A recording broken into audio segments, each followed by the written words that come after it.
back to Inside South Florida, everybody. 20 years ago, Hurricane Katrina ravaged the Gulf Coast, and though we're currently in the middle of hurricane season, a lull of tropical activity has kept things quiet so far. But hurricane season is here, and it's far from over. So, of course, joining us today is professional storm chaser and the world's top hurricane chaser, Josh Morgerman, to share insights on the current season. So, Josh, our first question is this. What's your take on the current season, and what do we still need to prepare for in the coming months? I call the season kind of bipolar. It started slow, then we had a Category 5 Erin out in the Atlantic, then it was dead again, and now stuff has just been popping up since late September. So very up and down. One thing I've noticed recently is that the seasons have been kind of backloaded. They've sort of ended with a bang, so I think we have to stay vigilant.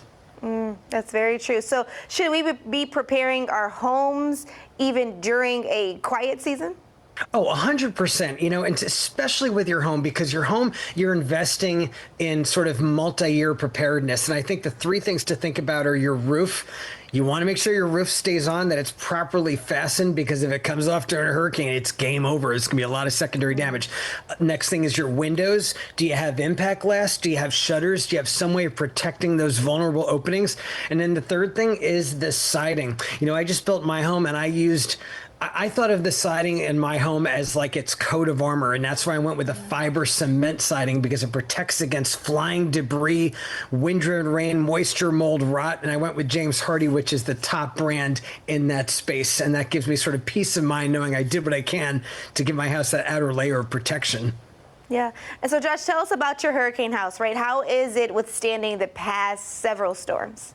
Well, I just finished it 2 years ago, and so far, hurricanes happen in swarms, and right now Florida's getting in the West Coast. That's a sort of an area where we're having a lot of activity. Mississippi, we've gotten off kind of easy. So since I finished my house in Bay St. Louis, Mississippi, it has not been tested yet, but I have confidence that it will pass with flying colors. Sure, for sure. Now, of course, we are in the midst of hurricane season. We've got so much weather happening all around us. Where can we get more information? Well, always follow the National Hurricane Center for the latest on hurricanes. If you want to follow my adventures, iCyclone, the letter I, the word cyclone, on all the social media platforms. And if you want to reside your house, jameshardie.com.